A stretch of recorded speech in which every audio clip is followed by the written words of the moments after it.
बिस्मिल्लाहिर्रहमानिर्रहीम। बेटा आज का जो हमारा नेक्स्ट लेक्चर है वो है हाइड्रोकार्बन। आज का जो हमारा चैप्टर है वो हमारे पास है चैप्टर नंबर 12। आप लोगों ने पिछले चैप्टर में ऑर्गेनिक केमिस्ट्री में अल्केन्स, अल्कीन्स, अल्काइंस इनके बारे में डिस्कस किया होगा। उसके बाद आप लोगों ने हाइड्रोजन एंड कार्बन के बारे में डिस्कस किया होगा। तो हमारे पास इस चैप्टर में भी हमने क्या करना है बेटा, हाइड्रोजन एंड कार्बन के बारे में डिस्कस करना है। ऑर्गेनिक केमिस्ट्री में बेटा आप लोगों ने एक टर्म पढ़ी होगी कि हमारे पास क्या होता है, कार्बन के अलावा जो हमारे पास कंपाउंड होते हैं उनको भी डिस्कस किया जाता है। बट हमारे पास क्या होता है, जो हाइड्रोकार्बन होते हैं उनमें हमारे पास क्या होता है बेटा, कार्बन एंड हाइड्रोजन के अलावा कोई और एलिमेंट या कोई और कंपाउंड यहाँ पे डिस्कस नहीं किया जाता। मोस्टली जो होता है वो कार्बन एंड हाइड्रोजन होता है। बट जब आप बात करते हैं अल्केन्स, अल्कीन्स, अल्काइंस की, तो वहाँ पे हमारे पास क्या होती है, हाइड्रोजनेशन होती है या हाइड्रोहेलोजिनेशन होती है। तो उसमें हमारे पास क्या होता है, डिफरेंट ग्रुप या डिफरेंट एलिमेंट्स अटैच हो जाते हैं जो कि हमारे पास मोस्ट इलेक्ट्रोनेगेटिव होते हैं। बट मोस्टली जो टर्म हम यहाँ पे पढ़ते हैं हाइड्रोकार्बन में, वो हमारे पास क्या होती है बेटा, हाइड्रोजन एंड कार्बन होती है।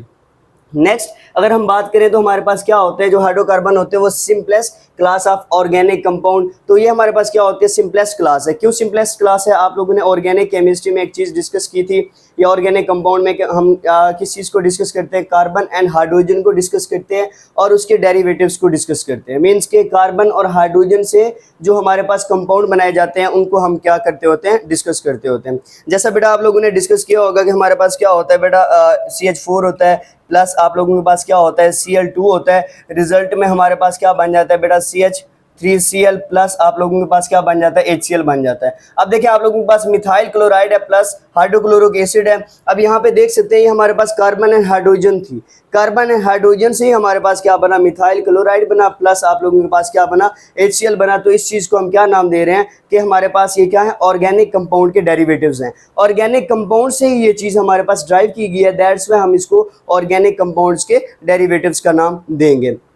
नेक्स्ट अगर हम देखें, carbon is the only element forming stable extend chain single, double and triple bond. तो आप लोगों ने ऑर्गेनिक केमिस्ट्री में एक चीज पढ़ी होगी कि हमारे पास जो ऑर्गेनिक कंपाउंड होते हैं वो हमारे पास इतने डाइवर्स एंड मैग्नीट्यूड में क्यों होते हैं, ठीक है ना। उसमें आपने डिफरेंट बॉन्डिंग के बारे में डिस्कस किया होगा कि हमारे पास ऑर्गेनिक कंपाउंड इतना डाइवर्सिटी में क्यों होते हैं या इतने मैग्नीट्यूड में क्यों होते हैं। हमारे पास डिफरेंट कंडीशन थी कि वो मल्टीपल बॉन्डिंग करते होते हैं, वो कैटिनेशन करते होते हैं, वो आइसोमरिज्म करते होते हैं, ठीक है ना। तो इस तरह की कंडीशन आप लोगों ने वहाँ पे डिस्कस की थी। अगर हम बात करते हैं तो हमारे पास क्या होता है बेटा, ये हमारे पास क्या एक्सटेंड चेन बनाता होता है। मैंने आप लोगों को ऑलरेडी ऑर्गेनिक केमिस्ट्री में अगर आप लोगों ने लेक्चर सुने हैं तो वहाँ पे आप लोगों को पता होगा कि हमारे पास क्या होता है ऑर्गेनिक केमिस्ट्री में, कि कार्बन के जो एलिमेंट्स होते हैं, कार्बन का जो एक एलिमेंट है वो हमारे पास क्या है, अगर पीरियोडिक टेबल की मैं बात करूं, टोटल आप लोगों के पास क्या 118 एलिमेंट है। अगर कार्बन निकाल दे तो हमारे पास 117 एलिमेंट बनते होते हैं। तो जितना कार्बन अपने कंपाउंड बनाता होता है उतना ये 117 एलिमेंट्स अपने कंपाउंड नहीं बनाते होते।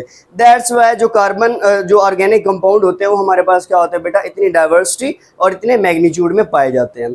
नेक्स्ट अगर बेटा हम बात करें, हाइड्रोकार्बन्स को डिवाइड किया जाता है 4 जनरल क्लासेस में, depend upon the nature of bond. जारी बात है नेचर ऑफ बॉन्ड है, नेचर ऑफ बॉन्ड किस तरह की हो सकती है, नेचर ऑफ बॉन्ड सिंगल भी हो सकते हैं, नेचर ऑफ बॉन्ड डबल भी हो सकते हैं, नेचर ऑफ बॉन्ड ट्रिपल भी हो सकते हैं, या हमारे पास क्या डिफरेंट फंक्शनल ग्रुप भी हो सकते हैं, ठीक है ना। जैसे कि एरोमेटिक ग्रुप हो गए, या आप लोगों के पास अल्कोहलिक ग्रुप है, आप लोगों के पास क्या एल्डिहाइड है, ईस्टर है, ईथर है, ठीक है ना। तो ये कीटोनिक ग्रुप है, डिफरेंट फंक्शनल ग्रुप आ जाते हैं। अब देखिए हमारे पास नेचर ऑफ बॉन्ड क्या है, देखिए अल्केन हमारे पास क्या होता है बेटा, सिंगल बॉन्ड होते हैं जो मैंने आपको बताया। अल्कीन क्या होता है बेटा, डबल बॉन्ड होता है। और अल्काइंस क्या होते हैं बेटा, हमारे पास जो ट्रिपल बॉन्ड होते हैं। अरोमेटिक क्या होते हैं, अरोमा बेसिकली हमारे पास क्या होती है, एक खुशबू को कहते हैं, ठीक है ना, जो कि हमारे पास कहाँ से आती है, बेंजीन से आती होती है। बेंजीन आपको पता है कि हमारे पास बेटा एक केमिकल है, तो बेंजीन से जो खुशबू आती है उसको हम क्या नाम देते हैं, अरोमा का नाम देते होते हैं, ठीक है ना, एरोमेटिक कंपाउंड का नाम देते हैं। अब बेंजीन की जो स्ट्रक्चर होती है वो बेटा किस तरह की होती है, आप लोगों ने पढ़ रखी होगी। ये हमारे पास बेटा क्या होती है, बेंजीन की स्ट्रक्चर होती है, इसमें double and triple alternative single bond होते हैं, alternative single and double bond होते हैं। क्यों, क्योंकि इनकी टेट्रावैलेंसी को कंप्लीट करने के लिए हम यहाँ पे alternative single and double bond लगाते होते हैं। तो ये बेसिकली हमारे पास डिपेंड करते हैं अल्केन्स, अल्कीन्स और अल्काइंस या एरोमेटिक कंपाउंड में। नेक्स्ट अगर हम बात करते हैं इसकी क्लासिफिकेशन की बेटा, तो क्लासिफिकेशन में हम देखें हमारे पास इसकी 2 तरह की क्लासिफिकेशन होती है। फर्स्ट हमारे पास क्या होती है, ये सैचुरेटेड हाइड्रोकार्बन होते हैं। सेकंड हमारे पास क्या होते हैं, ये अनसैचुरेटेड हाइड्रोकार्बन होते हैं। अगर आप लोगों ने 9th क्लास का चैप्टर सोल्यूशन वाला पढ़ा हुआ है तो आप लोगों को यहाँ पे ज़रा भी मुश्किल नहीं होगी कि सैचुरेटेड क्या होते हैं और अनसैचुरेटेड क्या होते हैं। अगर मैं बात करता हूँ सैचुरेटेड हाइड्रोकार्बन की, तो सैचुरेटेड हाइड्रोकार्बन में हमारे पास सिर्फ एक टर्म आएगी जो कि हमारे पास बेटा क्या होगी, अल्केन्स होगी। हमेशा याद रखिएगा जो अल्केन्स होते हैं ना वो हमारे पास बेटा क्या होते हैं, सैचुरेटेड हाइड्रोकार्बन होते हैं। और अनसैचुरेटेड की अगर मैं बात करूं तो अनसैचुरेटेड में हमारे पास क्या होंगे, अल्कीन्स और अल्काइंस। याद रखिएगा बेटा, हमारे पास अल्कीन्स और अल्काइंस,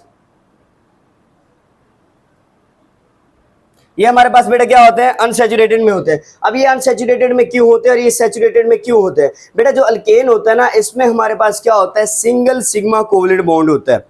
हमेशा याद रखिएगा जितने भी बेटा अल्केन्स होते हैं उसमें हमारे पास क्या होता है, सिंगल सिग्मा कोवलेंट बॉन्ड होते हैं और उसकी जो ओवरलैपिंग होती है वो इस तरह से होती है, हेड टू हेड ओवरलैपिंग होती है, ठीक है ना। तो मींस के वो स्ट्रॉन्ग बॉन्ड होते हैं, वो ब्रेक नहीं होते। और सैचुरेशन का मतलब भी यही होता है कि मैक्सिमम अमाउंट आप किसी चीज में डिसॉल्व कर दें।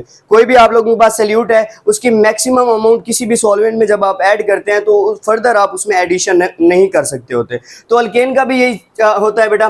कैसे कि आप लोगों के पास अल्केन्स क्या होते हैं, जैसा कि CH4 है, अगर मैं इसकी स्ट्रक्चर ड्रा करूं तो इस तरह से हमारे पास ये हाइड्रोजन हाइड्रोजन हाइड्रोजन और ये हाइड्रोजन आ जाएगा। अब CH4 ये हमारे पास बेटा क्या आ जाता है, अल्केन्स आ जाता है। अब ये जो अल्केन्स है बेटा, अब देखिए ये हमारे पास कार्बन की टेट्रावैलेंसी भी कंप्लीट है हाइड्रोजन की। हाइड्रोजन का आप देख सकते हैं यहाँ पे डुप्लेट रूल कंप्लीट है, यहाँ पे भी है, यहाँ पे भी है, यहाँ पे भी है, यहाँ पे भी है। और कार्बन का यहाँ पे ऑक्टेट रूल 2 4 6 और ये देखिए 8। कार्बन का यहाँ पे ऑक्टेट रूल कंप्लीट है और हाइड्रोजन का यहाँ पे बेटा क्या है, डुप्लेट रूल कंप्लीट है। इट्स मीन्स कि हमारे पास अल्केन्स की जो टेट्रावैलेंसी होती है वो कंप्लीट होती है। बट इस वजह से हमारे पास मींस के आप कह सकते हैं कि यहाँ पे मैक्सिमम अमाउंट ऑफ हाइड्रोजन यहाँ पे अटैच होते हैं, फर्दर हाइड्रोजन यहाँ पे अटैच नहीं हो सकते। तो हम कह सकते हैं कि हमारे पास ये सैचुरेशन हो गई है। यहाँ पे सैचुरेशन मींस के आप कह सकते हैं कि यहाँ पे अब फर्दर चीज़ कोई डिसॉल्व नहीं हो सकती, यहाँ पे अब फर्दर कोई चीज़ ऐड नहीं हो सकती। अनसैचुरेटेड हाइड्रोकार्बन की बात करते हैं। अनसैचुरेटेड हाइड्रोकार्बन ऐसे हाइड्रोकार्बन होते हैं बेटा जिनमें हम फर्दर एडिशन कर सकते होते हैं। अगर आप लोगों को 9th चैप्टर में बार बार रिपीट कर रहा हूँ कि अगर याद है तो उसमें आप लोगों ने 9th क्लास में ये देखा था कि अनसैचुरेशन में क्या होता था कि अगर आपके पास एक बीकर है, बीकर में आप लोगों ने क्या किया, 100 आप लोगों ने क्या किया है, वाटर लिया हुआ है, ठीक है ना, 100 सेंटीमीटर क्यूब। उसमें आप क्या करते हो, 2 स्पून ऐड कर देते हो, कोई सोल्ट है या शुगर वगैरह है, ठीक है ना। अभी भी उसमें कैपेसिटी है कि वो 2 स्पून को ऐड कर लेता है, ये हमने सपोज किया था। तो अगर हमने क्या किया, उसमें 2 स्पून ही ऐड किया, बाकी 2 स्पून हमने ऐड नहीं किया, हालांकि उसकी डिसॉल्विंग कैपेसिटी थी उस वाटर की, ठीक है ना, ऐड करने की, वो हमने नहीं किया। क्यों? क्योंकि वो हमने अपने डिजायर के मुताबिक ऐड करने हैं। तो उस चीज़ को हम अनसैचुरेशन का नाम देते हैं। मीन्स के वहाँ पे सैचुरेशन नहीं है, वहाँ पे अभी आप लोगों ने मैक्सिमम अमाउंट डिसॉल्व नहीं की। जैसा कि मैं आप लोगों को एग्जांपल दूं कि आप लोगों के पास ये क्या है, एक बीकर है, इसमें 100 सेंटीमीटर क्यूब आप लोगों के पास वाटर पड़ा हुआ है और आप यहाँ पे क्या कर रहे हैं बेटा, ऐड कर रहे हैं 2 स्पून, आप किसी भी चीज़ के ऐड कर रहे हैं, सॉल्ट ले लें या आप लोगों के पास शुगर ले लें, बट अभी भी इसमें 2 स्पून की कैपेसिटी है डिसॉल्व करने की, बट आपने वो नहीं ऐड की, आपने सिर्फ 2 स्पून ऐड किए हैं। तो इट्स मीन्स कि हमारे पास क्या हो गया है, ये सोल्यूशन अनसैचुरेशन है, अनसैचुरेटेड है। जब आप मजीद इसमें फर्दर ऐड करोगे फिर ये हमारे पास क्या बन जाएगा, सैचुरेटेड बन जाएगा। तो अनसैचुरेटेड हाइड्रोकार्बन बेटा ऐसे हाइड्रोकार्बन होते हैं जिसमें हम फर्दर एडिशन कर सकते होते हैं। आपके पास अल्कीन्स, जैसा कि इसमें डबल बॉन्ड होते हैं। अब मैं बात करता हूँ यहाँ पे आप लोगों के पास क्या आता है, ये आप लोगों के पास ये साथ में हाइड्रोजन, ये इथीन है, ठीक है ना, ये हमारे पास एक अल्कीन आ गया, ठीक है ना। अब क्या होता है बेटा, इसमें अगर आप फर्दर H2 ऐड करना चाह रहे हैं, ये H2 आप लोग ऐड करना चाह रहे हैं, तो होगा क्या कि ये जो इसमें आप 2 बॉन्ड आ रहे हैं, ठीक है ना, एक तो इसमें होगा सिग्मा बॉन्ड, ठीक है ना, जो कि फर्दर ब्रेकडाउन नहीं होगा। उसका हमने आपको बताया कि हमारे पास क्यों नहीं होगा, सिंगल सिग्मा कोवेलेंट बॉन्ड होता है जो कि स्ट्रॉन्ग बॉन्ड होता है जिसको ब्रेक डाउन नहीं किया जा सकता। हाँ, आप फर्दर कंडीशन कोई अप्लाई कर रहे हैं, स्ट्रॉन्ग कंडीशन अप्लाई कर रहे हैं, मोस्ट इलेक्ट्रोनेगेटिव एलिमेंट प्रोवाइड कर रहे हैं, या उसके बाद आप उसमें क्या कर रहे हैं बेटा, हीट टेम्परेचर उसको 250 टू 300 सेल्सियस तक प्रोवाइड कर रहे हैं, देन वो हो सकता है, ठीक है ना। मीन्स के फर्स्ट कंडीशन क्या होगी कि मोस्ट इलेक्ट्रोनेगेटिव एलिमेंट आप प्रोवाइड कर रहे हैं, दूसरी क्या होगी कि 250 टू 300 सेल्सियस आप टेम्परेचर प्रोवाइड कर रहे हैं, फिर तो ये कंडीशन यहाँ पे सिग्मा पे भी अप्लाई हो सकती है,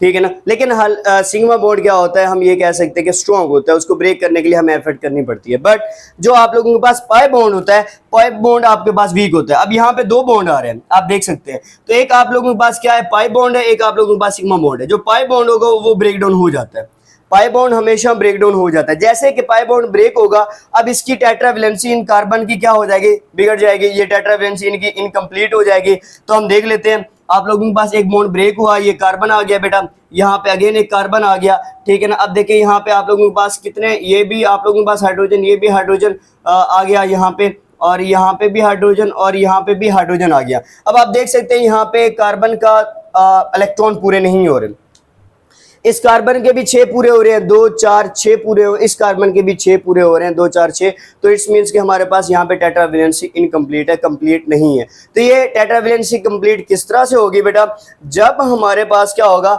एक कार्बन आप हाइड्रोजन आप फर्दर अटैच करेंगे, यहाँ पे एक यहाँ पे अटैच करना पड़ेगा आपको, एक यहाँ पे अटैच करना पड़ेगा, क्योंकि आपने यहाँ पे H2 प्रोवाइड किया है। तो एक हाइड्रोजन इस तरफ आ जाएगा, एक हाइड्रोजन इस कार्बन के साथ अटैच होगा, और एक हाइड्रोजन इस कार्बन के साथ अटैच होगा, देन जाके इसकी टेट्रावैलेंसी कंप्लीट होगी। तो इस चीज को हम नाम देते हैं अनसैचुरेशन का, अल्कीन्स। और अगर अल्काइंस की मैं बात करूं, वहां पे क्या होता है बेटा, ट्रिपल बॉन्ड होता है। तो ट्रिपल बॉन्ड में से आप लोगों के पास क्या होता है कि एक आप लोगों के पास सिग्मा बॉन्ड होता है, बाकी 2 पाई बॉन्ड होते हैं, ठीक है ना। मीन्स के 2 बॉन्ड तो ब्रेक हो जाएंगे, एक बॉन्ड जो सिग्मा बॉन्ड होगा वो ब्रेक नहीं होगा। इट्स मीन्स के देखिए आप लोगों को यहाँ पे भी समझ आ गई कि अनसैचुरेशन यहाँ पे भी थी, अनसैचुरेशन यहाँ पे भी थी, तभी जाके हाइड्रोजन ऐड हुआ, अनसैचुरेशन यहाँ पे भी थी, तभी जाके क्या हुआ, हाइड्रोजन ऐड हुआ। ये हम नेक्स्ट भी पढ़ेंगे जब क्लासिफिकेशन डिस्कस करेंगे। उसके बाद हमारे पास क्या आता है, different chemical properties depend upon the nature of bond. तो हमारे पास क्या है, जारी बात है, नेचर ऑफ इसकी जो केमिकल प्रॉपर्टीज होती है वो डिफरेंट होती है। क्यों, क्योंकि वो नेचर ऑफ बॉन्ड पे डिपेंड कर रही होती है। अब नेचर ऑफ बॉन्ड से क्या मुराद हुआ बेटा, यहाँ पे देखिए आप लोगों के पास क्या है, सिंगल बॉन्ड है तो उसकी डिफरेंट प्रॉपर्टीज है, डबल बॉन्ड है उसकी डिफरेंट प्रॉपर्टीज है, ट्रिपल बॉन्ड है उसकी डिफरेंट प्रॉपर्टीज है, अरोमेटिक कंपाउंड है उनकी डिफरेंट प्रॉपर्टीज है, डिफरेंट फंक्शनल ग्रुप है उनकी डिफरेंट प्रॉपर्टीज है। दैट्स वाई आपको पता है कि हमारे पास जो कंपोजिशन होती है वही हमारे पास क्या होती है, केमिकल प्रॉपर्टीज होती है। बट फिजिकल प्रॉपर्टी हर किसी की क्या रहेगी, सेम रहेगी। क्यों सेम रहेगी, क्योंकि आपको पता है कि फिजिकल प्रॉपर्टीज में हमारे पास क्या आ जाएगा, कार्बन एंड हाइड्रोजन आ जाएगा, कार्बन एंड हाइड्रोजन आ जाएगा। तो आपको पता है कि कार्बन एंड हाइड्रोजन हमारे पास क्या रहते हैं बेटा, नॉन पोलर होते हैं। क्यों, क्योंकि इनकी जो इलेक्ट्रोनेगेटिविटीज होती हैं वो आप लोगों के पास कंपेरेबल होती है। कार्बन की आप लोगों के पास 2.5 होती है, हाइड्रोजन की 2.1 होती है। तो आप देखिए इसमें बहुत कम डिफरेंस होता है इलेक्ट्रोनेगेटिविटीज का। तो दैट्स वाई जहां पे इलेक्ट्रोनेगेटिविटीज का डिफरेंस ना हो उसको हम क्या नाम देते हैं, नॉन पोलर का। जहां पे इलेक्ट्रोनेगेटिविटीज का डिफरेंस हो उनको हम पोलर का नाम देते होते हैं। उसके बाद बेटा हम नेक्स्ट देखें तो हमारे पास क्या होते हैं, comparable electronegativities between carbon and hydrogen. तो मैंने आपको बता दिया कि इसकी फिजिकल प्रॉपर्टीज क्या होती है बेटा, सिमिलर होती है।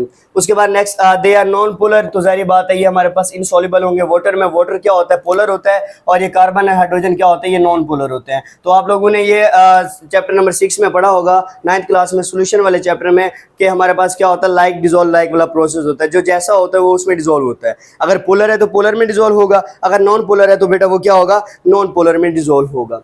नेक्स्ट अगर हम बात करते हैं, their gases are volatile, their volatility decrease with the increase of molecular mass. तो हमारे पास क्या होता है, वोलेटाइल मींस कि कोई भी चीज जो रूम टेम्परेचर पे इवेपोरेट हो जाए उसको हम क्या कहते हैं, वोलेटाइल का नाम देते होते हैं। और उसकी वोलेटिलिटी जो होती है वो हमारे पास क्या होती है, डिक्रीज हो जाती है जब हमारे पास उसका मॉलिक्यूलर मास क्या होता है, बढ़ता है।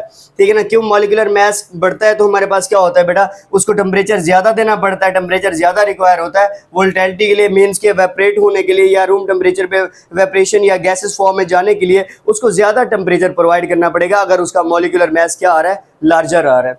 नेक्स्ट आपके पास क्या बात करते हैं, हमारे पास जो लो मॉलिक्यूलर मास हाइड्रोकार्बन होते हैं वो मीथेन होता है, और हमारे पास इथेन होता है। जो मॉडरेट मॉलिक्यूलर मास होते हैं वो हमारे पास क्या होते हैं, आप लोगों के पास हेक्सेन होते हैं। और हेक्सेन से ऊपर जितने भी होते हैं बेटा वो हमारे पास क्या होता है, सॉलिड होते हैं, और वो हाई मॉलिक्यूलर मास हाइड्रोकार्बन्स होते हैं। उसके बाद हमारे पास यूजेस में आता है कि फॉसिल फ्यूल और हाइड्रोकार्बन। फॉसिल फ्यूल क्या हो गया, आप लोगों के पास पेट्रोल आ गया, उसके बाद आप लोगों के पास कोल आ गया, नेचुरल गैस हो गई। ठीक है ना, ये हमारे पास क्या होते हैं, फॉसिल फ्यूल होते हैं। तो जारी बात है आपको पता है कि फॉसिल फ्यूल जितने भी हैं उनमें कार्बन हाइड्रोजन एसेंशियल एलिमेंट है। ठीक है ना, उनका होना लाजमी है। ठीक है ना। उसके बाद हमारे पास major source use to make 1000 of consumer product. तो हम इससे 1000 ऑफ कंज्यूमर प्रोडक्ट भी बना सकते होते हैं, जैसा कि आप लोगों के पास क्या हो गया, प्लास्टिक हो गई, सिंथेटिक फाइबर हो गया, सिंथेटिक रबर हो गया। तो इस तरह के हम क्या बना सकते हैं, इससे डिफरेंट कंपाउंड्स भी बना सकते होते हैं। तो ये बेटा आज का जो हमारा था इंट्रोडक्शन था, सिंपल सा इंट्रोडक्शन है। नेक्स्ट हम जैसे जैसे बढ़ते जाएंगे तो इसको एक्सप्लेनेशन मजीद इसको हम क्या करते जाएंगे, एक्सप्लेन करते जाएंगे, ताकि आप लोगों के लिए आसानी हो। यहाँ तक कोई क्वेश्चन है तो आप कमेंट सेक्शन में पूछ सकते हैं।